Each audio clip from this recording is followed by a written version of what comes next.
Glory to God. Living ക്രൈസ്റ്റിലേക്ക് നിങ്ങളെ ഏവരെയും ഞാൻ ചേർന്ന് സ്വാഗതം ചെയ്യുന്നു. ഒരിക്കൽ കൂടി തിരുവചനവുമായി നിങ്ങളുടെ മുമ്പിലേക്ക് കടന്നു വരുവാൻ വലിയവനായ ദൈവം എന്നെ സഹായിച്ച എല്ലാ വഴികൾക്കുമായി ഞാൻ ദൈവത്തിന് നന്ദി പറയുന്നു. പ്രിയരെ, പ്രാരംഭമായി ഈ എപ്പിസോഡ് സ്പോൺസർ ചെയ്തിരിക്കുന്നത് കാനഡയിൽ നിന്നും സുമിസസ് ആണ്. സുമിസസിന് വേണ്ടി തൻ്റെ സഹോദരിയാണ് ഈ എപ്പിസോഡ് സ്പോൺസർ ചെയ്യുന്നത്. സുമിസസിൻ്റെ പൂർണ്ണമായ സൗഖ്യത്തിനായിട്ട്, പ്രത്യേകിച്ച് 2025 ജാനുവരി മാസത്തിൽ നടന്ന ഹാർട്ട് സർജറിയെ തുടർന്ന് തൻ്റെ ഹാർട്ട് പമ്പിങ് 35% കുറഞ്ഞു. അതേ തുടർന്ന് ഇടയ്ക്കിടയ്ക്ക് പ്രതികൂലങ്ങളും പ്രശ്നങ്ങളും താൻ അനുഭവിക്കുന്നു.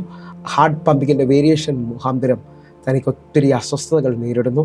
അതിനകത്തുനിന്ന് അത്ഭുതകരമായ ഒരു സൗഖ്യം ഈ മകളെ പൂർണ്ണമായി സൗഖ്യമാക്കുമെന്ന് ഞാൻ വിശ്വസിക്കുകയാണ്. ഇതേ തുടർന്ന് തനിക്ക് വല്ലാത്ത ചുമയുടെ ഭാരം അനുഭവപ്പെടുന്നു, ശാരീരികമായ ബുദ്ധിമുട്ടുകൾ അനുഭവപ്പെടുന്നു. ഞാൻ വിശ്വസിക്കുന്നത് ഈ എപ്പിസോഡ് നടന്നുകൊണ്ടിരിക്കുമ്പോൾ സുവിശേഷം എന്ന് പറയുന്നത് ഗുഡ് ന്യൂസ് ആണ്, അല്ലെങ്കിൽ സുവാർത്തയാണ്. ഹല്ലേലൂയ.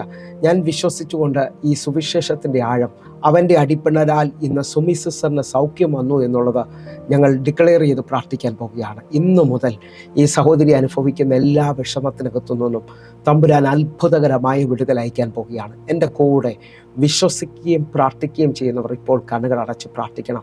നമ്മൾ ഈ സഹോദരിക്ക് വേണ്ടി, സുമിസിസ്റ്ററിന് വേണ്ടി പ്രാർത്ഥിക്കുമ്പോൾ നിങ്ങളും ഒരുമിച്ച് പ്രാർത്ഥിക്കണം. കാരണം നമ്മുടെ കർത്താവ് കടക്കാരനല്ല. യോബ് തൻ്റെ സ്നേഹിതന്മാർക്ക് വേണ്ടി പ്രാർത്ഥിച്ചപ്പോൾ യോബിൻ്റെ സ്ഥിതിക്ക് ദൈവം ഭേദം വരുത്തിയെങ്കിൽ വിശ്വസിക്കുക, ഈ പ്രാർത്ഥന നടന്നുകൊണ്ടിരിക്കുമ്പോൾ ആരെല്ലാം എൻ്റെ കൂടെ ഒരുമിച്ച് പ്രാർത്ഥിക്കുന്നുണ്ടോ അവർക്കെല്ലാം വലിയ വിടുതലുകൾ, വലിയ അത്ഭുതങ്ങൾ ദൈവം പകരുകയാണ്. കണ്ണുകൾ അടയ്ക്കാം, പ്രാർത്ഥിക്കാം. ഞങ്ങളെ സ്നേഹിക്കുന്ന ഞങ്ങളുടെ നല്ല ദൈവമേ, പൂർണ്ണ ഹൃദയത്തോടെ ഞങ്ങൾ ഒരുമിച്ച് ചേർന്നുകൊണ്ട് സുമിസിസ്റ്ററിനായി പ്രാർത്ഥിക്കുന്നു. കർത്താവേ, തൻ്റെ ഹാർട്ട് പമ്പിങ് നോർമലായി തീരേണ്ടതിനായി പ്രാർത്ഥിക്കുന്നു. അതേ തുടർന്ന് താൻ അനുഭവിക്കുന്ന എല്ലാ ശാരീരിക വിഷമങ്ങൾ, ചുമ, ശാരീരികമായി നിൽക്കുന്ന എല്ലാ അസ്വസ്ഥതകളും കർത്താവേ, ഇപ്പോൾ അടിപ്പിണരാലുള്ള സൗഖ്യം, കാൽവരി ക്രൂശിൽ വെളിപ്പെട്ട സൗഖ്യത്തെ ഞങ്ങൾ ഡിക്ലെയർ ചെയ്ത് പ്രാർത്ഥിക്കുകയാണ്. ഇപ്പോൾ തന്നെ ഈ മകളുടെ മേളിലേക്ക് അത് റിലീസാകുകയാണ്. കർത്താവെ, ഒരു മനപ്പെട്ട് പ്രാർത്ഥിക്കുമ്പോൾ ഈ മകളിൽ ഇപ്പോൾ അത്ഭുതകരമായ വിടുതൽ, ഭാവി അത്ഭുതമാകാൻ പോവുകയാണ്. വലിയ വിടുതലുകൾ സംഭവിക്കാൻ പോവുകയാണ്. യേശുവിൻ്റെ നാമത്തിലും യേശുവിൻ്റെ രക്തത്തിലും ഞാൻ പ്രാർത്ഥിക്കുന്നു. ഈ മകൾ പൂർണ്ണമായ സൗഖ്യത്തിലേക്ക് വരട്ടെ, പൂർണ്ണമായ വിടുതലിലേക്ക് വരട്ടെ. തമ്പുരാനത് ചെയ്തതിനായി നന്ദി. യേശുവിൻ നാമത്തിൽ ഞാൻ പ്രാർത്ഥിക്കുന്നപ്പാ. പ്രത്യേകിച്ച് ഈ എപ്പിസോഡ് സ്പോൺസർ ചെയ്യിക്കുന്ന പ്രിയ സിസ്റ്ററിനെ കൂടെ കർത്താവിൻ്റെ കരത്തിൽ ഏൽപ്പിക്കുന്നു. കർത്താവ് ഈ ദിവസങ്ങളിൽ മാനിക്കണമേ അപ്പ, ഉയർത്തണമേ അപ്പ, അനുഗ്രഹിക്കണമേ. എല്ലാ നിലയിലും ദൈവം മാനിക്കണമേ. യേശുവിൻ നാമത്തിൽ ഞാൻ പ്രാർത്ഥിക്കുന്നു. കേൾക്കണം പിതാവേ. ആമേൻ, ആമേൻ, ആമേൻ. പ്രിയരെ, അനുഗ്രഹിക്കപ്പെട്ട ഒരു എപ്പിസോഡിലോട്ട് ഞാൻ നിങ്ങളെ ക്ഷണിക്കുകയാണ്. പ്രിയരെ, മാറ്റമില്ലാത്ത ദൈവത്തിൻ്റെ തിരുവചനവുമായി ഒരിക്കൽ കൂടെ നിങ്ങളുടെ മുമ്പിലേക്ക് കടന്നു വരുവാൻ വലിയവനായ ദൈവം എന്നെ സഹായിച്ച എല്ലാ വഴികൾക്കുമായി ഞാൻ ദൈവത്തിന് നന്ദി പറയുന്നു. എൻ്റെ കഴിവോ എൻ്റെ മിടുക്കോ അല്ല പ്രിയരെ, കർത്താവിൻ്റെ കരമാണ് ഓരോ പ്രാവശ്യവും നിങ്ങളുടെ മുമ്പിലേക്ക് കടന്നു വരുവാൻ എന്നെ സഹായിക്കുന്നത്.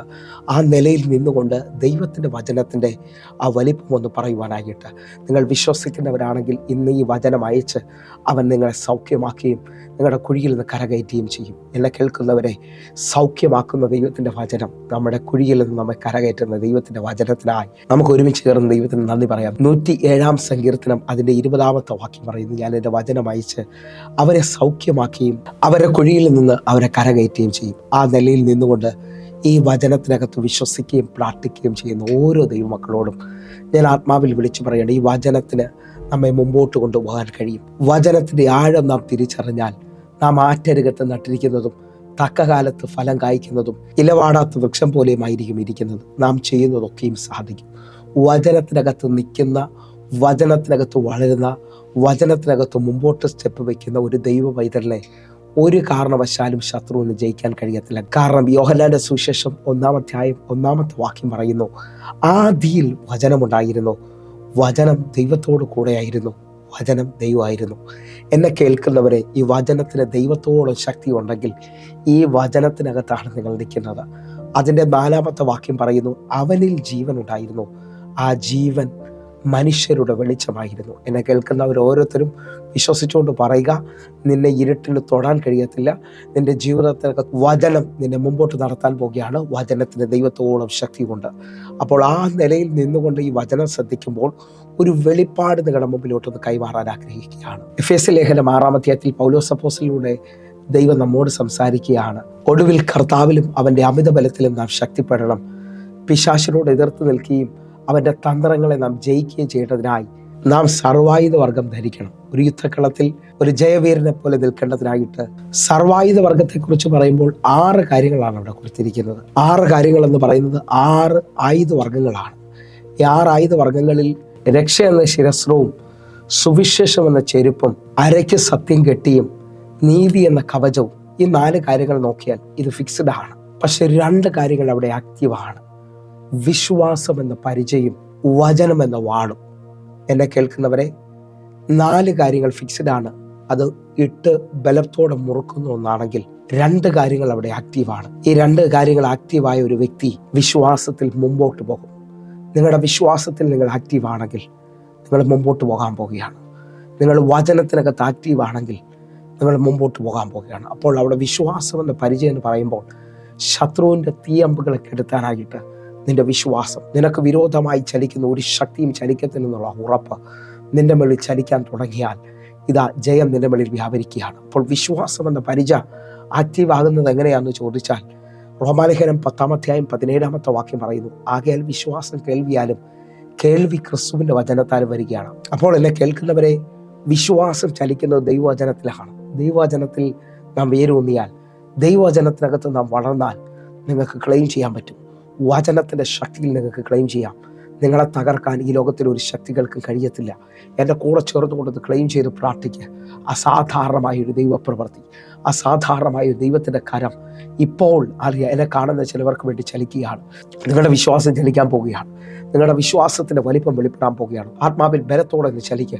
ഇപ്പോൾ തന്നെ വിശ്വാസത്തിൻ്റെ ആഴം നിങ്ങൾക്ക് വേണ്ടി ചലിക്കുകയാണ്. അതേ നിലയിൽ തന്നെ തീർന്നൊന്നും അവസാനിച്ചതൊക്കെ പറഞ്ഞ് നെഗറ്റീവുകൾ നിങ്ങൾക്ക് ചുറ്റും നിൽക്കുന്നുണ്ടെങ്കിൽ ഇപ്പോൾ ആ വിശ്വാസത്തിൽ അതിനെ എതിർക്കുക. പിശാചിനോട് നിങ്ങൾ എതിർക്കുവിൻ, അവൻ നിങ്ങളെ വിട്ട് ഓടിപ്പോകുമെന്നാണ് വചനം പറയുന്നത്. ഒന്ന് എതിർത്തെ. ഇപ്പോൾ തന്നെ ചിലവർ എഴുന്നേൽക്കാൻ പോവുകയാണ്, ചിലവർ ജയിക്കാൻ പോവുകയാണ്. ആ തലത്തിൽ നിന്നുകൊണ്ട് ഇപ്പോൾ തന്നെ ഞാൻ ആത്മാവിൽ കാണുകയാണ് വിശ്വാസത്തിൻ്റെ ചലനം ചിലവരുടെ വെളിയിൽ നടക്കുകയാണ്. അതേ നിലയിൽ തന്നെ അടുത്ത പദം പറയാണ്, ദൈവവചനം എന്ന ആത്മാവിൻ്റെ വാളും കൈക്കൊള്ളുക. ദൈവവചനം എന്ന ആത്മാവിൻ്റെ വാളും. അപ്പം ദൈവവചനം നിങ്ങൾക്കിവിടെ കാണുന്നത് ആത്മാവിൻ്റെ വാളായിട്ടാണ്. നമ്മുടെ തടസ്സങ്ങളെ മുറിക്കുവാൻ, നമുക്ക് വഴിയില്ലെന്ന് പറയുമ്പോൾ അതിനെ ജയിക്കുവാൻ ഇതാ ദൈവവചനത്തിൻ്റെ ശക്തി നമ്മെ മുമ്പോട്ട് കൊണ്ടുപോകാൻ പോവുകയാണ്. എൻ്റെ കൂടെ വചനത്തിനകത്തൊന്ന് വെട്ടിക്കയറാൻ പറ്റുന്നവരുണ്ടെങ്കിൽ, വചനത്തിന് അകത്ത് നിന്നുകൊണ്ട് നിന്നെ വിടത്തില്ലെന്ന് പറയുന്ന ആ വിരോധങ്ങളെ വെട്ടി മുറിച്ച് നാം മുമ്പോട്ട് കയറുവാൻ, നിന്നെ വിടത്തില്ലെന്ന് പറയുന്ന വിരോധങ്ങളെ വെട്ടി ജയിച്ച് മുമ്പോട്ട് കയറുവാൻ ഇതാ ഹല്ലേലൂയ ചിലവർ ഇപ്പോൾ ആത്മാവിൽ ഒരുങ്ങുകയാണ്, ആത്മാവിൽ എഴുന്നേൽക്കുകയാണ്. ഞാൻ ആത്മാവിൽ കാണുന്നു. ഹല്ലേലൂയ, നിനക്ക് ആ സ്ഥലത്ത് ജോലി കിട്ടത്തില്ലെന്ന് പറയുമ്പോൾ നീ ഇതാ വചനത്തിനകത്ത് വചനത്തെ അയച്ച് വചനത്തിനകത്ത് നിന്നുകൊണ്ട് പറയുകയാണ്. 119 സങ്കീർത്തനം 105 വാക്യം പറയുന്നു, നിന്റെ വചനം എൻ്റെ കാല് ദീപവും എൻ്റെ പാതയ്ക്ക് പ്രകാശവും. ആ ഇൻ്റർവ്യൂവിൽ ഞാൻ തന്നെ പാസ്സാകും, ആ പരീക്ഷയിൽ ഞാൻ തന്നെ പാസ്സാകും. എനിക്ക് തന്നെയാണ് ആ ജോലി ലഭിക്കാൻ പോകുന്നത്. എൻ്റെ ജീവിതത്തിനകത്ത് ഒരു ഉയർച്ച നടക്കാൻ പോവുകയാണ്. അങ്ങനെ ഒന്ന് വചനത്തിനകത്ത് ഇപ്പോൾ ആത്മാവിൽ ചലിക്കാൻ പറ്റുന്നുണ്ടെങ്കിൽ ചലിച്ച് ഇതാ ഈ വെളിപ്പാട് ചിലവരുടെ മേളിലേക്ക് കയറിയാൽ, ഈ വചനത്തിൻ്റെ ശക്തി ചിലവരുടെ മേളിലേക്ക് കയറിയാൽ ഇപ്പോൾ നിങ്ങളുടെ ജീവിതത്തിനകത്ത് നിങ്ങൾ ആത്മാവിൽ ഉണരാൻ പോവുകയാണ്. നിങ്ങളുടെ ജീവിതത്തിനകത്ത് ഇതുവരെയും വെളിപ്പെടാത്ത ചില നന്മകൾ ചലിക്കാൻ പോവുകയാണ്.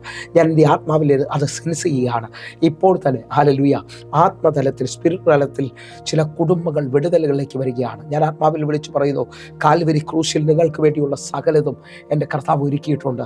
നിങ്ങളത് ബലാത്കാരിയെ പോലെ, ദൈവരാജ്യം ബലാത്കാരികളുടേതാണ്, ബലാത്കാരം ചെയ്യുന്നവരാണ് നീ അവകാശമാക്കാൻ പോവുകയാണ് എന്ന് പറഞ്ഞാൽ 2025 വർഷങ്ങൾക്ക് മുമ്പ് എൻ്റെ കർത്താവ് കാൽവരിയിൽ സകലതും നിവൃത്തിയായെന്ന് പറഞ്ഞു. പക്ഷേ ഇന്നും നിൻ്റെ സൗഖ്യം നിവൃത്തിയായിട്ടില്ല, ഇന്നും നിൻ്റെ വിടുതലുകൾ വെളിപ്പെട്ടിട്ടില്ല, ഇന്നും നിനക്ക് വേണ്ടി വഴികൾ തുറന്നിട്ടില്ല. പക്ഷേ ഞാൻ ആത്മാവിൽ ഇപ്പോൾ വചനത്തിൻ്റെ ശക്തിയാൽ ചിലവർ എഴുന്നേൽക്കുന്നത് കാണുകയാണ്. ചിലവർക്ക് വേണ്ടി വലിയ ദൈവപ്രവൃത്തികൾ വെളിപ്പെട്ട് വരുന്നത് കാണുകയാണ്. വിശ്വസിക്കാൻ പറ്റുന്നുണ്ടെങ്കിൽ ആത്മാവിൽ ഉണരുക. ഇത് നിങ്ങളുടെ വിടുതലിൻ്റെ സമയമാണ്, ഇത് നിങ്ങളുടെ ജയത്തിൻ്റെ സമയമാണ്. നിന്നെ ജയിപ്പിക്കുവാൻ ഇതാ ദൈവം ചലിക്കുകയാണ്, ദൈവത്തിൻ്റെ കരം ചലിക്കുകയാണ്. അങ്ങനെ വിശ്വാസത്തിൽ ഇന്ന് ഈ വചന സന്ദേശം കേൾക്കുമ്പോൾ ഞാൻ നിങ്ങളോട് ഒരു മഹത്വത്തിൻ്റെ ആഴം നിങ്ങൾക്ക് മുമ്പിൽ വെളിപ്പെടുത്താൻ ആഗ്രഹിക്കുകയാണ്. മഹത്വം ഒരാളുടെ മേളിൽ വെളിപ്പെട്ടാൽ ഇരുളുകൾക്ക് അവനെ ജയിക്കാൻ കഴിയത്തില്ല. ഞാൻ റിപ്പീറ്റ് ഒന്നുകൂടെ ഒന്ന് പറയാം. മഹത്വം ഒരാളുടെ മേളിൽ വെളിപ്പെട്ടാൽ ഇരുളുകൾക്ക് അവനെ ജയിക്കാൻ കഴിയത്തില്ല. ആഴമായി വാക്യത്തിനകത്തോട്ട് വരികയാണ്. വചനത്തിനകത്ത് നിന്നുകൊണ്ട് ഈ ഭാഗങ്ങൾ നമ്മളൊന്ന് തെളിയിക്കാൻ ആഗ്രഹിക്കുകയാണ്. യെശയ്യാ പ്രവാചകന്റെ പുസ്തകം 60 അധ്യായം അതിൻ്റെ 1-2 വാക്യങ്ങളിലേക്ക്. എഴുന്നേറ്റ് പ്രകാശിക്കുക, നിന്റെ പ്രകാശം വന്നിരിക്കുന്നു, യഹോവയുടെ തേജസ് നിന്റെ മേൽ ഉദിച്ചിരിക്കുന്നു. 2ാമത്തെ വാക്യം, അന്ധകാരം ഭൂമിയെയും കൂരിട്ട് ജാതികളെ മൂടുന്നു.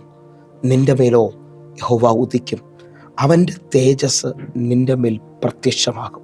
ഈ 2 വാക്യങ്ങൾ ശ്രദ്ധിക്കാൻ പറ്റുമെങ്കിൽ എഴുന്നേറ്റ് പ്രകാശിക്കുക. ഒന്നാമത്തെ സ്റ്റെപ്പ് നമ്മിലാണ് വെളിപ്പെടുന്നത്. ദൈവത്തിന് വേണ്ടി ഒന്ന് എഴുന്നേക്കാൻ ആഗ്രഹിക്കുന്ന, ദൈവത്തിന് വേണ്ടി ഒരു സ്റ്റെപ്പ് വെക്കാൻ ആഗ്രഹിക്കുന്ന നിന്റെ മേളിൽ പ്രകാശം വരാൻ പോവുകയാണ്. രണ്ടാമത് അവിടെ ഒരു പദം വ്യക്തമായി പറയാണ്, യഹോവയുടെ തേജസ് നിന്റെ മേളിൽ ഉദിക്കാൻ പോവുകയാണ്. യഹോവയുടെ തേജസ്സിന്റെ വലിപ്പം ഒന്ന് കണ്ടേ. മോശ പഴയ നിയമത്തിൽ പർവ്വതത്തിന്റെ മുകളിൽ ഇറങ്ങുന്ന തേജസ് കണ്ടതാണ്. ഹല്ലേലൂയ. ഇസ്രായേൽ മക്കൾക്ക് മുഴുവൻ അത് തീയായി വെളിപ്പെട്ടതായി കാണുന്നു. അപ്പോൾ ഞാൻ ആ തലത്തിൽ നിന്നുകൊണ്ട് ഒന്നുകൂടെ നിങ്ങൾക്കൊന്ന് മനസ്സിലാകുന്ന രീതിയിൽ പറയാം. സെക്കറിയ പ്രവാചകന്റെ പുസ്തകം 2:5 പറയാണ്, ഞാൻ അതിന് ചുറ്റും തീ മതിലായിരിക്കും, അതിൻ്റെ നടുവിൽ മഹത്വമായിരിക്കും. അപ്പോൾ യഹോവയുടെ തേജസ് ഒരാളുടെ മേളിൽ വന്നാൽ അവൻ ഇരുട്ടല്ല നിൽക്കാൻ പോകുന്നത്, അവൻ വെളിച്ചത്തിനകത്താണ് നിൽക്കാൻ പോകുന്നത്. എന്നാൽ ഈ ഭൂമിയിൽ ചലിക്കുന്ന 2 ആഴമായ ശത്രുവിൻ്റെ തലങ്ങൾ നമുക്ക് കാണാൻ പറ്റും. രണ്ടാമത്തെ വാക്യം നിങ്ങൾ ശ്രദ്ധിച്ചു നോക്കിയേ. അന്ധകാരം ഭൂമിയെയും കൂരിട്ട് ജാതികളെ മൂടുന്നു. നിന്റെ മേലോ യഹോവ ഉദിക്കും, അവൻ്റെ തേജസ് നിന്റെ മേൽ പ്രത്യക്ഷമാകും. അവൻ്റെ തേജസ് നിന്റെ മേൽ പ്രത്യക്ഷമാകും. അപ്പോൾ ഈ വചനത്തിൻ്റെ ആഴം നിങ്ങൾ ശ്രദ്ധിച്ചു നോക്കിയേ. ഈ ഭൂമിയിൽ അന്ധകാരവും കൂരിട്ട് ജാതികളുടെ മേളിലുമാണെങ്കിൽ നിന്റെ മേളിൽ യഹോവയുടെ തേജസ് വരികയാണ്, നിന്റെ മേളിൽ മഹത്വം വരികയാണ്, നിന്റെ മേളിൽ അസാധാരണമായ ദൈവപ്രവൃത്തി ചലിക്കുകയാണ്. ഇപ്പോൾ തന്നെ വിശ്വസിച്ചുകൊണ്ട്, കർത്താവേ, ഇന്ന് ഈ വചനത്തിൻ്റെ വെളിപ്പാട്, യഹോവയുടെ തേജസ്സിൻ്റെ വലിപ്പം എൻ്റെ മേലൊന്ന് തുറക്കേണ്ടതിനായി ഞാൻ ആഴമായി വിശ്വസിക്കുന്നത് കൊണ്ട്, കർത്താവെ, ഞാൻ ഈ വചനത്തിനകത്ത് നിന്നുകൊണ്ട്, കർത്താവെ, ഇന്നു മുതൽ ഞാൻ ഇരുട്ടിനെ ഭയപ്പെടുന്ന ആളല്ല. ഞാൻ ആത്മാവിൽ വീണ്ടും ജനിച്ചതുകൊണ്ട്, ഞാൻ രക്ഷ അനുഭവിച്ചതുകൊണ്ട്, ഞാൻ രക്ഷയിൽ നിൽക്കുന്നത് കൊണ്ട്, ആ രക്ഷിക്കപ്പെട്ട ദൈവവൈതലിൻ്റെ ആ വലിപ്പമൊന്ന് നിങ്ങൾ തിരിച്ചറിഞ്ഞേ. പത്രോസിലൂടെ ദൈവം നമ്മോട് സംസാരിക്കുന്നത് 1 പത്രോസ് 2-ാം അധ്യായം അതിൻ്റെ 9-ാമത്തെ വാക്യം ശ്രദ്ധിച്ചേ. നിങ്ങളോ അന്ധകാരത്തിൽ നിന്ന് തൻ്റെ അത്ഭുത പ്രകാശത്തിലേക്ക് നിങ്ങളെ വിളിച്ചവൻ്റെ സൽഗുണഘോഷങ്ങളെ ഘോഷിക്കുവാൻ തക്കവണ്ണം തിരഞ്ഞെടുക്കപ്പെട്ട ഒരു ജാതിയും രാജകീയ പുരോഹിത വർഗവും വിശുദ്ധ വംശവും സ്വന്തം ജനവുമാകുന്നു. ഏഷ്യ പ്രവാചകനിലൂടെ വ്യക്തമായി വചനം പറയുകയാണ്, ഭൂമി മുഴുവൻ അവൻ്റെ അന്ധകാരത്തിലും ജാതികൾ കൂരിട്ടിലും നിൽക്കുകയാണെങ്കിൽ രക്ഷിക്കപ്പെട്ട ഒരു ദൈവത്തിൻ്റെ പൊസിഷൻ എങ്ങനെയാണെന്ന് ചോദിച്ചാൽ, അവനെ അന്ധകാരത്തിൽ നിന്ന് ഇതാ അത്ഭുത പ്രകാശത്തിലേക്ക് ദൈവം വിളിക്കുകയാണ്. നിങ്ങൾ നിൽക്കുന്നത് അത്ഭുത പ്രകാശത്തിലാണ്. ഇംഗ്ലീഷിൽ കൊടുത്തിരിക്കുന്നത് മാർവലസ് ലൈറ്റ് എന്നാണ്. ഹല്ലേലൂയ. എന്നെ വിശ്വസിക്കുന്നവരുണ്ടെങ്കിൽ ഞാൻ ആഴമായി നിങ്ങളെ നോക്കി വിളിച്ചു പറയുകയാണ്, നിങ്ങൾ നിൽക്കുന്നത് അത്ഭുത പ്രകാശത്തിലാണ്. നിങ്ങളുടെ ജീവിതത്തിനകത്ത് നിങ്ങൾ ആഴമായി വിശ്വസിക്കുന്നുണ്ടെങ്കിൽ നിങ്ങൾ നിൽക്കുന്നത് ഒരു മിറക്കിൾ ടൈമിലാണ്, ഒരു മിറക്കിൾ സോണിലാണ്. ഞാൻ ആത്മാവിൽ ഈ പദത്തെ പറയുമ്പോൾ സ്വീകരിക്കാൻ പറ്റുന്നുണ്ടെങ്കിൽ സ്വീകരിച്ചോ. 31-ാം സങ്കീർത്തനം അതിൻ്റെ 15-ാമത്തെ വാക്യം പറയുന്നത്, എൻ്റെ കാലഗതികൾ നിൻ്റെ കയ്യിലാണ് ഇരിക്കുന്നത്. അപ്പോൾ എൻ്റെ സമയത്തെ തിരിക്കാൻ എൻ്റെ ദൈവത്തിന് കഴിയുന്നത് കൊണ്ട് ഇപ്പോൾ വിശ്വസിക്കാൻ പറ്റുമെങ്കിൽ ഒരുമിച്ചൊന്ന് പറഞ്ഞോ, നിങ്ങളുടെ സീസൺ മാറാൻ പോവുകയാണ്. നിങ്ങളുടെ ജീവിതത്തിനകത്ത് ഇതുവരെയും വെളിപ്പെടാത്ത വലിയ തലങ്ങൾ തുറന്നു വരാൻ പോകുന്നു. കാരണം നിങ്ങൾ യേശുവിനെ അറിഞ്ഞവരാണ്, നിങ്ങൾ രക്ഷിക്കപ്പെട്ടവരാണ്, നിങ്ങൾ ദൈവനാമത്തിൽ ചലിക്കേണ്ടവരും ഉയരേണ്ടവരുമാണ്. അങ്ങനെയൊക്കെ ഒന്ന് ആത്മാവിൽ പ്രാർത്ഥിക്കുകയും പറയുകയൊക്കെ ചെയ്യുന്നവരുണ്ടെങ്കിൽ ഇപ്പോൾ മുതൽ ഇന്ന് വിശ്വസിക്കുകയും പ്രാർത്ഥിക്കുകയും ചെയ്തേ.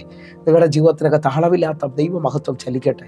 നിങ്ങളുടെ ജീവിതത്തിനകത്ത് അളവില്ലാത്ത ദൈവപ്രവർത്തികൾ എഴുന്നേറ്റ് വരട്ടെ. പരിശുദ്ധാത്മാവിൽ ഒന്ന് ഒരു ദാഹത്തോടെ ദൈവപ്രവർത്തിക്കായി ആ വലിയ വാഞ്ചയോടെ ഒന്ന് ഒരുങ്ങുന്ന പ്രാർത്ഥിക്കുന്ന ചിലരെ നോക്കി ഞാൻ ആത്മാവിൽ വിളിച്ചു പറയുകയാണ്, ഇത് നിങ്ങളുടെ സീസണുകളെ മാറ്റാൻ പോകുന്ന സമയമാണ്. ഇത് നിങ്ങളുടെ ജീവിതത്തിനകത്ത് എഴുന്നേൽപ്പായി മാറുന്ന സമയമാണ്. ആ തലത്തിൽ നിന്നുകൊണ്ട് ഇതാ എന്നെ വിളിച്ചിരിക്കുന്നത് അന്ധകാരത്തിൽ നിന്ന് അത്ഭുത പ്രകാശത്തിലേക്കാണ്. എന്തിനാണ് ഈ അത്ഭുത പ്രകാശത്തിലേക്ക് വിളിച്ചത്? നിങ്ങളെ വിളിച്ചവൻ്റെ സൽഗുണഘോഷങ്ങളെ ഘോഷിക്കുവാൻ തക്കവണ്ണം നിങ്ങളെ അവൻ രാജകീയ പുരോഹിത വർഗമാക്കി തീർത്തിരിക്കുകയാണ്, അവൻ്റെ സ്വന്തം ജനമാക്കി തീർത്തിരിക്കുകയാണ്. എന്നെ കേൾക്കുന്നതിനുണ്ടെങ്കിൽ നിങ്ങൾ ദൈവത്തിൽ നിൽക്കുന്നവരാണ്, നിങ്ങൾ ദൈവത്തിൽ നിന്നുള്ളവരാണ്, നിങ്ങൾ വിശ്വസിക്കുന്നവരാണെങ്കിൽ 1 യോഹന്നാൻ അതിൻ്റെ 5-ാം അധ്യായം അതിൻ്റെ 4-ാമത്തെ വാക്യം പറയുന്നു, ദൈവത്തിൽ നിന്ന് ജനിച്ചവനൊക്കെയും ലോകത്തെ ജയിച്ചിരിക്കുന്നു. ലോകത്തെ ജയിച്ച ജയമോ നമ്മുടെ വിശ്വാസം തന്നെ. അപ്പോൾ ദൈവത്തെ ജനിച്ചവൻ ലോകത്ത് ജയിക്കുക എന്ന് പറഞ്ഞാൽ ഈ അന്ധകാരത്തെ, ഈ കൂരിലെ അവൻ ജയിക്കുകയാണ്. ജാതികളുടെ ഇടയിൽ ചലിച്ചുകൊണ്ടിരിക്കുന്ന ശക്തികളെ നിനക്ക് ജയിക്കാൻ കഴിയും. നീ മഹത്വത്തിലാണ് നിൽക്കുന്നത്, നീ രക്ഷയുടെ അനുഭവത്തിലാണ് നിൽക്കുന്നത്. ദൈവം എൻ്റെ എല്ലാമാണ്. ദൈവത്തിൻ്റെ ആ വീണ്ടെടുപ്പിൻ്റെ പദവിയിൽ നിൽക്കുന്ന ഓരോ ദൈവമക്കളും ഇപ്പോൾ മുതൽ എൻ്റെ കൂടെ ചേർന്ന് പറയണം, ഒരു വലിയ വലിപ്പം ഞാൻ കാണാൻ ആഗ്രഹിക്കുന്നു പാസ്റ്റർ. കാരണം എന്നെ വിളിച്ച വിളിയുടെ വലിപ്പം അതാണെന്ന് ഞാൻ തിരിച്ചറിയുകയാണ്. അതിനകത്തൊന്നുകൂടെ ഒരാഴം ഞാൻ നിങ്ങളുടെ മുമ്പിലേക്ക് ഒന്ന് വെളിപ്പെടുത്താൻ ആഗ്രഹിക്കുകയാണ്. ഇത് വേഗത്തിൽ നമ്മൾ ചിന്തിക്കുന്നു. കൊലോസ്യ ലേഖനം 1-ാം അധ്യായം അതിൻ്റെ 12-13 വാക്യങ്ങൾ. വിശുദ്ധന്മാർക്ക് വെളിച്ചത്തിലുള്ള അവകാശത്തിനായി നമ്മെ പ്രാപ്തരാക്കുകയും നമ്മെ ഇരുട്ടിൻ്റെ അധികാരത്തിൽ നിന്ന് വിടുവിച്ച് തൻ്റെ സ്നേഹസ്വരൂപനായ പുത്രൻ്റെ രാജ്യത്തിലാക്കി വയ്ക്കുകയും ചെയ്ത പിതാവിന് സന്തോഷത്തോടെ സ്തോത്രം ചെയ്യുന്നവരാകണമെന്നും അപേക്ഷിക്കുന്നു. ഈ 2 വാക്യങ്ങൾ നാം ശ്രദ്ധിച്ചാൽ നമ്മെ വിളിച്ചത് വെളിച്ചത്തിലേക്കാണ്. ഒന്നുകൂടെ ഒന്ന് പറഞ്ഞു കഴിഞ്ഞാൽ, വിശുദ്ധന്മാർക്ക് വെളിച്ചത്തിലുള്ള അവകാശത്തിനായി നമ്മെ വിളിച്ചിരിക്കുകയാണ്. അടുത്ത പദം അതിനേക്കാളും ഒന്നുകൂടെ ഒന്ന് വ്യക്തമാക്കുകയാണ്. നമ്മെ ഇരുട്ടിൻ്റെ അധികാരത്തിൽ നിന്ന് വിടുവിച്ച് തൻ്റെ സ്നേഹസ്വരൂപനായ പുത്രൻ്റെ രാജ്യത്തിൽ ആക്കി വയ്ക്കുകയും ചെയ്തു. അപ്പം നമ്മെ ഇരുട്ടിൻ്റെ അധികാരത്തിൽ നിന്ന് വിടുവിച്ചു. ഇന്ന് നാം ആഴമായി ശ്രദ്ധിക്കുന്നത് ഇരുട്ടിൻ്റെ അധികാരത്തിൽ നമ്മെ വിടുവിച്ചു എന്നുള്ളതാണ്. എന്നാൽ ഇന്ന് ഈ വചനം കേൾക്കുമ്പോഴും പലവർക്കും മുമ്പോട്ട് പോകാൻ പറ്റാത്ത അനുഭവങ്ങളുണ്ട്. നമ്മുടെ ജീവിതത്തിനകത്ത് ഭയങ്കര തടസ്സങ്ങൾ, പ്രശ്നങ്ങൾ, പ്രതികൂലങ്ങൾ അതൊക്കെ പറഞ്ഞുകൊണ്ട് നിൽക്കുമ്പോൾ, വേദന, രോഗം, ഇങ്ങനെയൊക്കെയുള്ള പലവിധമായ പ്രതിസന്ധികൾ പറയുമ്പോൾ ഇതിനെല്ലാം ഇരുട്ടായിട്ടാണ് കാണിക്കുന്നത്. നമുക്കൊരു വ്യക്തത മുമ്പിൽ കാണുന്നില്ല. ആ തലത്തിൽ നിൽക്കുന്നവരോട് യേശു ലോകത്തിൻ്റെ വെളിച്ചമാണെന്ന് വ്യക്തമായി നമ്മോട് സംസാരിക്കുകയാണ്. യോഹന്നാന്റെ സുവിശേഷം 8-ാം അധ്യായം അതിൻ്റെ 12-ാമത്തെ വാക്യം പറയുകയാണ്, യേശു പിന്നെയും അവരോട് സംസാരിച്ചു, ഞാൻ ലോകത്തിലെ വെളിച്ചമാകുന്നു. എന്നെ അനുഗമിക്കുന്നവൻ ഇരുട്ടിൽ നടക്കാതെ ജീവന്റെ വെളിച്ചം ഉള്ളവൻ ആകുമെന്ന് പറഞ്ഞു. എന്നെ അനുഗമിക്കുന്നവൻ ഇരുട്ടിൽ നടക്കാതെ ജീവന്റെ വെളിച്ചമാകും എന്ന് പറഞ്ഞു. എന്നെ കേൾക്കുന്നവരെ, ഇതാ ദൈവവചനത്തിന്റെ വലിപ്പം നാം ഒന്ന് ശ്രദ്ധിക്കുക. ദൈവത്തെ അനുഗമിക്കുന്നവൻ ഇരുട്ടിൽ നടക്കാതെ ജീവന്റെ വെളിച്ചമായി തീരാൻ പോകുകയാണ്. വിശ്വസിക്കാൻ പറ്റുമെങ്കിൽ ഇന്ന് ഈ വചന സന്ദേശം കേട്ടുകൊണ്ടിരിക്കുമ്പോൾ നിങ്ങൾക്ക് ജീവിതത്തിനകത്ത് തടസ്സമായി നിൽക്കുന്ന, നിങ്ങൾക്ക് ചുറ്റും വഴി അടച്ചുകൊണ്ട് നിൽക്കുന്ന ചില ഇരുട്ടിൻ്റെ ശക്തികൾ എന്നേക്കുമായി അവസാനിക്കാൻ പോകുകയാണ്. വചനത്തിൻ്റെ ശക്തിയെ നാം തിരിച്ചറിയുക. നമ്മെ ഇരുട്ടിൻ്റെ അധികാരത്തിൽ നിന്ന് വിടുവിച്ചെന്നുള്ള ആ വലിപ്പമൊന്ന് തിരിച്ചറിയാൻ പറ്റുന്നുണ്ടെങ്കിൽ ഇപ്പോൾ മുതൽ എൻ്റെ കൂടെ ചേർന്ന് പ്രാർത്ഥിക്കുക. എന്നും കണ്ണുനീരിലും, എന്നും പ്രശ്നത്തിനകത്തും, എന്നും പ്രതികൂലത്തിനകത്തും നിൽക്കുമ്പോൾ ദൈവരാജ്യത്തെക്കുറിച്ച് റോമാലേഖനം പറയുന്നു, ദൈവരാജ്യം ഭക്ഷണവും പാനീയമല്ല, ദൈവരാജ്യം നീതിയും സമാധാനവും പരിശുദ്ധാത്മാവിൽ നിറഞ്ഞുള്ള സന്തോഷവും അത്രേ. ദൈവരാജ്യത്തിനകത്തുള്ള നീതി, ദൈവരാജ്യത്തിനകത്തുള്ള സമാധാനം, ദൈവരാജ്യത്തിനകത്തുള്ള സന്തോഷം ഇപ്പോൾ നിങ്ങളുടെ ജീവിതത്തിനകത്ത് വെളിപ്പെട്ട് വരാൻ പോവുകയാണ്. അപ്പോൾ ഇരുട്ട് നിലനിൽക്കുന്ന ഒരു വ്യക്തിയുടെ ജീവിതത്തിനകത്ത് യോഹന്നാന്റെ സുവിശേഷം 9-ാം അധ്യായത്തിൽ നാം ശ്രദ്ധിച്ചാൽ ജന്മന കുരുടനായ ഒരു മനുഷ്യനെ കാണാം. എന്ന് പറഞ്ഞാൽ അവന് വെളിച്ചം എന്താണെന്ന് അവന് മനസ്സിലായിട്ടില്ല. അവൻ ജനിച്ചപ്പോൾ തന്നെ ഇരുട്ടിനകത്താണ്. അവന് കണ്ണ് കാണാൻ കഴിയാത്തത് കൊണ്ട് ആ ഇരുട്ടിൽ തന്നെയാണ് അവൻ നിൽക്കുന്നത്. പക്ഷേ കർത്താവ് അവന് സൗഖ്യം കൊടുക്കുന്നത് നമുക്ക് കാണാൻ പറ്റും. പക്ഷേ അതിൻ്റെ 1-2 വാക്യങ്ങൾ നമ്മൾ വായിച്ചിട്ട് ഇരുട്ടിനകത്ത് നിൽക്കുന്നവനെ കുറിച്ചുള്ള 3 ചിന്തകൾ പറഞ്ഞ് നമ്മൾ പ്രാർത്ഥിക്കാൻ പോവുകയാണ്. അവൻ കടന്നു പോകുമ്പോൾ ജന്മന കുരുടനായ ഒരു മനുഷ്യനെ കണ്ടു. 2-ാമത്തെ വാക്യം, അവൻ്റെ ശിഷ്യന്മാർ അവനോട്, റബ്ബി, ഇവൻ കുരുടനായി പിറക്കത്തവണ്ണം ആർ പാപം ചെയ്തു, ഇവനോ ഇവൻ്റെ അമ്മ അപ്പന്മാരോ എന്ന് ചോദിച്ചു. എന്നെ കേൾക്കുന്നവരെ, ഈ വചനത്തിൻ്റെ ശക്തി നമ്മുടെ മേലിൽ വെളിപ്പെട്ട് വരേണ്ടതിനായി വിശ്വസിക്കാൻ പറ്റുമെങ്കിൽ നമുക്ക് ഒരുമിച്ചൊന്ന് പ്രാർത്ഥിക്കാം. ദൈവവചനത്തിൻ്റെ ശക്തിക്കായി, ദൈവവചനത്തിൻ്റെ ബലത്തിനായി എൻ്റെ കൂടെ ഒന്ന് വിശ്വസിക്കുകയും പ്രാർത്ഥിക്കുകയും ചെയ്യുന്നവരുണ്ടെങ്കിൽ പ്രാർത്ഥിക്കുക. നിങ്ങളുടെ ജീവിതത്തിനകത്ത് അളവില്ലാത്തത് എന്തോ ഒന്ന് ഇപ്പോൾ ദൈവം പകരാൻ പോവുകയാണ്. വിശ്വസിക്കാൻ പറ്റുമെങ്കിൽ ഒരു വലിയ വലിപ്പം നമ്മൾ കാണാൻ പോവുകയാണ്. എൻ്റെ കൂടെ ഒരുമിച്ച് പ്രാർത്ഥിക്കാൻ പറ്റുന്നവർ, ഞാൻ ഈ വചനത്തെ നിങ്ങളുടെ മുമ്പിൽ വയ്ക്കുമ്പോൾ നിങ്ങൾ വിശ്വസിക്കണം, ദൈവത്തിൻ്റെ വലിപ്പം നിങ്ങൾ അനുഭവിക്കാൻ പോവുകയാണ്. ഇതാ യേശു കടന്നു പോകുമ്പോൾ പിറവിയിലെ കുരുടനായ ഒരു മനുഷ്യനെ കാണുകയാണ്. ഈ പിറവിയിലെ കുരുടനായ മനുഷ്യൻ ഇരുട്ടിലാണ് ജീവിക്കുന്നത്. ഒന്നാമത്, ഇരുട്ടിൽ ജീവിക്കുന്നവൻ്റെ പ്രത്യേകത, അവൻ ഭാവി അടഞ്ഞവനാണ്. എന്ന് പറഞ്ഞാൽ ഇന്നലെ ജീവിക്കുന്നത് പോലെ തന്നെയാണ് അവൻ ഇന്നും ജീവിക്കുന്നത്. ഇന്നും ജീവിക്കുന്ന പോലെ തന്നെ അവൻ നാളെയും ജീവിക്കുന്നത്. കാരണം അവന് കണ്ണ് കാണാൻ കഴിയത്തില്ല. അവന് ഒരു മാറ്റവും സംഭവിക്കാനില്ല. എങ്കിൽ അടുത്ത ചിന്ത നിങ്ങളൊന്ന് ശ്രദ്ധിച്ച് നോക്കിയേ. 2-ാമത്, അവന് പുതുമ നഷ്ടപ്പെട്ടവനാണ്. എന്ന് പറഞ്ഞാൽ അവനൊരു പ്രത്യാശയില്ല. ആരെങ്കിലും ഒന്ന് കഴിക്കാൻ കൊടുത്താൽ അവൻ കഴിക്കും. ആരെങ്കിലും ഒരു സ്ഥലത്ത് നിന്ന് മറ്റൊരു സ്ഥലത്തേക്ക് കൊണ്ടുപോയാൽ അവന് പോകാൻ കഴിയും. എന്ന് പറഞ്ഞാൽ അവന് പുതുമയില്ല. എന്നാൽ ഇന്ന് എന്നെ കണ്ടുകൊണ്ടിരിക്കുന്ന ചിലവരുടെ ജീവിതത്തിനകത്ത് ഈ മേഖലകളിൽ ദൈവം പുതിയ വഴികൾ തുറക്കാൻ പോവുകയാണ്. ഈ കുരുടന് പുതിയ വഴി തുറക്കുമെന്ന് അറിയത്തില്ല. അവൻ്റെ ജീവിതത്തിനകത്ത് എവിടെയാണോ അവനായിരിക്കുന്നത്, എങ്ങനെയാണോ അവനായിരിക്കുന്നത് അതേ നിലയിൽ ജീവിച്ചു തീരാൻ മാത്രമേ അവന് കഴിയത്തുള്ളൂ. പക്ഷേ ഇരുട്ട് മാറിയാൽ, അവൻ്റെ കണ്ണ് തുറന്നാൽ അവൻ അടുത്ത തലങ്ങളിലേക്ക് കയറാൻ പോകുകയാണ്. അവൻ നന്മകൾ കാണാൻ പോകുകയാണ്. നിങ്ങൾക്ക് ഇത് അറിയാൻ വേണ്ടി, നിങ്ങൾക്ക് മനസ്സിലാകാൻ വേണ്ടി ഞാൻ വേഗത്തിലൊന്ന് പറയുകയാണ്. നിങ്ങൾക്ക് ഏറ്റവും ഇഷ്ടപ്പെട്ട ഫുഡെല്ലാം നിറച്ച് ഒരു വലിയ ഡൈനിങ് ടേബിളിൻ്റെ ഫ്രണ്ടിലേക്ക് നിങ്ങളെ കൊണ്ടുവന്ന് ഇരുത്തി എന്നിട്ട് നിങ്ങളോട് പറഞ്ഞു, നിങ്ങൾക്കിഷ്ടമുള്ള എടുത്ത് വയറ് നിറയെ കഴിക്കാമെന്ന് പറഞ്ഞു. വളരെ സന്തോഷത്തോടെ നിങ്ങൾ ഇരിക്കുമ്പോൾ ആ ഇരുത്തിയ സ്ഥലത്ത് കറണ്ട് പോവുകയാണ്. കറണ്ട് പോകുമ്പോൾ ഹല്ലേലൂയ, നിങ്ങൾക്ക് പിന്നെ ഒന്നും കാണാൻ പറ്റത്തില്ല. നിങ്ങൾക്കിനി എന്തെല്ലാം നിലയിൽ ഇഷ്ടമുള്ള ഫുഡ് അവിടെ ഇരിപ്പുണ്ടെങ്കിലും നിങ്ങൾക്കത് കാണാൻ പറ്റാത്തിടത്തോളം കാലം നിങ്ങൾക്കത് അനുഭവിക്കാൻ പറ്റത്തില്ല. ഇതാ മഹത്വത്തിൻ്റെ ആഴം ഞാൻ നിങ്ങളോട് വിളിച്ചു പറയുകയാണ്. മഹത്വം നിങ്ങളുടെ മേളിൽ വെളിപ്പെട്ടാൽ, നിങ്ങളുടെ മേളിൽ ദൈവ തേജസ് ഉദിച്ചാൽ, നിങ്ങൾ അസാധാരണമായ ദൈവപ്രവൃത്തികൾ കാണും. ഞാൻ 2 കാര്യങ്ങളാണ് ഇരുട്ട് നിൽക്കുന്ന കുരുടനായ മനുഷ്യനെ കുറിച്ച് പറഞ്ഞത്. 1, അവൻ ഭാവി അടഞ്ഞവനാണ്.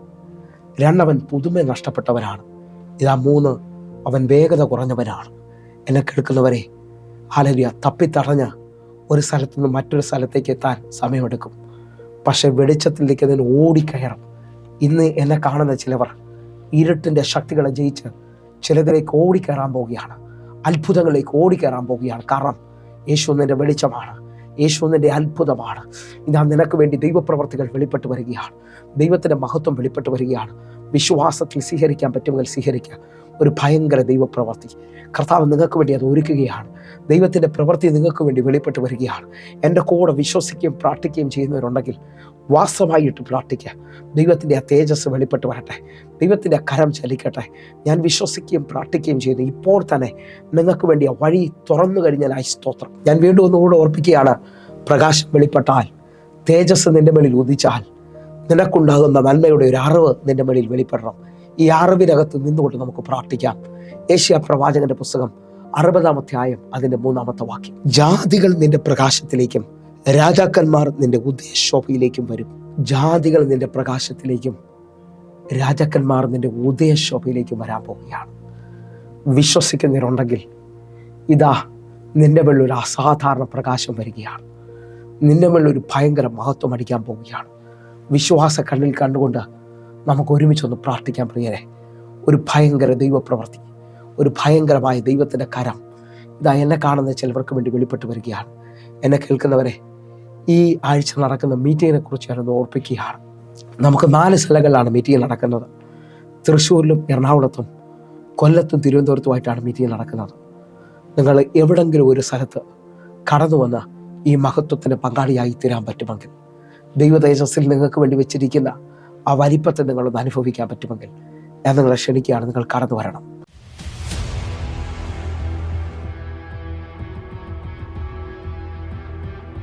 മഹത്വം ഉണ്ടാവട്ടെ. ഞാൻ പറയുന്നത് എൻ്റെ മോളുടെ മരുമോന് വണ്ടി വെള്ളത്തിൻ്റെ ബിസിനസ്സാണ്. വണ്ടിക്ക് ഭയങ്കരമായ പ്രശ്നങ്ങളും പ്രതികൂലങ്ങളൊക്കെ ആയിരുന്നു. കുഞ്ഞുങ്ങൾക്ക് വണ്ടി ഓടാനൊക്കാതെ ഉള്ളതൊക്കെ പണയം വെച്ചും ഒക്കെ ഒരുപാട് പൈസ അതിനു വേണ്ടി പിന്നാലെ ചിലവാക്കി. അങ്ങനെ ഇരിക്കുമ്പം അവർക്ക് മനസ്സിലായി ഇത് സാധാരണ ഒരു രീതിയല്ല, അത് എന്തോ പൈശാചിക ബന്ധനമാണ്. അങ്ങനെ പാസ്റ്ററെ വിളിക്കുകയും ഒരു രാത്രി പാസ്റ്ററെ സഭയിൽ വരികയും പാസ്റ്റർ അതിനുവേണ്ടി പ്രാർത്ഥിച്ച് ഉപ്പൊക്കെ പ്രാർത്ഥിച്ച് കൊടുത്ത് സ്തോത്രം കർത്താവേ, അതിൻ്റെ ഫലമായിട്ട് കർത്താവേ, ദൈവം പാരിപ്പള്ളിയിൽ ഇതുപോലെ വെള്ളവും കൊണ്ട് പോയ സമയത്ത് ഈ മകൻ ഇങ്ങനെ ഓടി വരുന്നു. അതിൻ്റെ പിറ്റേന്ന് സംഭവിച്ചത്. അപ്പോൾ പാസ്റ്റർ കെട്ട് പൊട്ടിയെന്ന് പറഞ്ഞായിരുന്നു. ഇങ്ങനെ ഒരു പ്രശ്നം കൊണ്ട് കെട്ടുണ്ടായിരുന്നു എന്നൊക്കെ പാസ്റ്റർ പറഞ്ഞായിരുന്നു. അതിൻ്റെ പിറ്റേന്ന് ഇതുപോലെ പാരിപ്പള്ളിയിലോട്ട് ഇങ്ങനെ വണ്ടി ഓടിച്ച് കയറുമ്പോൾ വലിയ ഒരു വാഹനം ഇവൻ്റെ വാഹനത്തിൻ്റെ മുമ്പിലേക്ക് ഇങ്ങനെ വരികയായിരുന്നു. അപ്പോൾ അവൻ വിചാരിച്ചു, ഞാൻ തീർന്ന്, എൻ്റെ 2 കുഞ്ഞുങ്ങൾക്ക് ആരുമില്ലാതാകും എന്ന് ചിന്തിക്കുമ്പോൾ തന്നെ അവൻ്റെ ബൈബിൾ വെച്ചിട്ടുണ്ട്, ഉപ്പ് പ്രാർത്ഥിച്ചത് വണ്ടിക്കകത്ത് വെച്ചിട്ടുണ്ട്. പുള്ളിക്കാരൻ വിശ്വാസത്തിൽ വന്നില്ലെങ്കിലും സ്തോത്രം യേശുവിൻ്റെ നാമത്തിൽ വിടുതലുണ്ടെന്ന് വിശ്വസിക്കുകയും ഇപ്പോൾ എപ്പോഴും പറയും, കർത്താവേ ഇന്ന് യേശുവിനോട് പ്രാർത്ഥിക്കും, പാസ്റ്ററോട് പ്രാർത്ഥിക്കാൻ പറയാം. വിശ്വാസത്തിൽ വന്നുകൊണ്ടിരിക്കുന്നു. വലിയ ആ വാഹനം ഇങ്ങോട്ട് തട്ടി കയറി വന്നിരുന്നെങ്കിൽ ആ മകനെ മിച്ചം കാണത്തില്ലായിരുന്നു. മാതിരൊരു വലിയ വാഹനം വന്നിങ്ങനെ കയറിയതും പെട്ടെന്ന് എവിടെ നിന്നെന്ന് അറിയത്തില്ല, പെട്ടെന്നൊരു അതിനേക്കാൾ ഒരു വലിയ വാഹനം വന്ന് അതിൻ്റെ കുറുക്കെ അങ്ങ് കയറിപ്പോയി. അപ്പം അത്ഭുതകരമെന്ന് പറയുന്ന ഈ ദൈവം അവിടെ പ്രവർത്തിച്ച് ആ വന്ന വണ്ടി വേറെ സ്ഥലത്തോട്ട് ഇടിച്ച് എൻ്റെ മകൻ രക്ഷപ്പെടുകയും ചെയ്ത്. അത് യേശുവിന് കോടാനുകോടി നന്ദി കർത്താവെ. പാസ്റ്റർ പ്രാർത്ഥിച്ച പ്രാർത്ഥനയ്ക്കും നന്ദി കർത്താവെ. ഞങ്ങളുടെ കുടുംബത്തെ എൻ്റെ ദൈവദാസൻ അമ്മയും ആത്മീയ അപ്പനും അമ്മയും ഞങ്ങൾക്ക് വലിയൊരു അനുഗ്രഹമായിരിക്കാൻ സ്തോത്രം ചെയ്യുന്ന കർത്താവെ. അപ്പം അവർക്ക് വേണ്ടി പ്രാർത്ഥിക്കുന്ന കർത്താവെ. യോബിനെ കർത്താവെ വേലി കെട്ടി അപ്പാ സൂക്ഷിച്ചതുപോലെ എൻ്റെ ആത്മീയ അപ്പനെ അമ്മയും ഹാലലിയ വേല കെട്ടി സൂക്ഷിക്കുമാറാകണമേ എന്ന് പ്രാർത്ഥിക്കുന്നപ്പാ. നന്ദിയോട് സ്തുതിക്കുന്ന കർത്താവേ. അതേ നിലയിൽ തന്നെ നിന്നുകൊണ്ട് എന്നെ കാണുന്ന എന്നെ കേൾക്കുന്നവർക്ക് വേണ്ടി ഞാൻ പ്രാർത്ഥിക്കാൻ പോവുകയാണ്. ഞങ്ങളെ സ്നേഹിക്കുന്ന ഞങ്ങളുടെ നല്ല ദൈവമേ, പൂർണ്ണ ഹൃദയത്തോടെ എന്നെ കാണുന്ന എന്നെ കേൾക്കുന്ന ഓരോ മക്കൾക്കുമായി പ്രാർത്ഥിക്കുന്നു. അസാധാരണമായൊരു ദൈവപ്രവൃത്തി ഇപ്പോൾ ഞങ്ങളുടെ മക്കളുടെ മേളിലേക്ക് വെളിപ്പെടണമേ അപ്പ. യേശുവിൻ്റെ നാമത്തിലും യേശുവിൻ്റെ രക്തത്തിലും ഞങ്ങൾ പ്രാർത്ഥിക്കുന്നു. ഇതാ ദൈവ തേജസ്, ഇതാ ദൈവിക വിടുതൽ ഞങ്ങളുടെ മക്കളുടെ മേളിലേക്ക് വെളിപ്പെട്ട് വരട്ടെ. ദൈവപ്രവൃത്തി വെളിപ്പെട്ട് വരട്ടെ.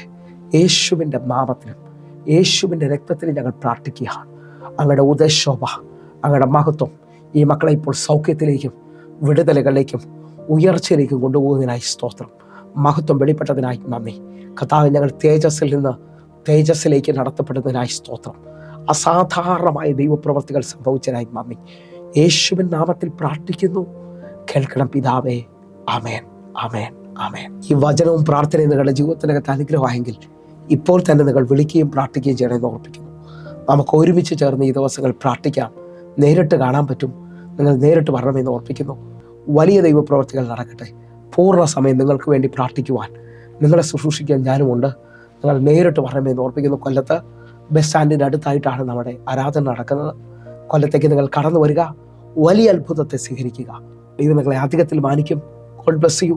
ആമേൻ.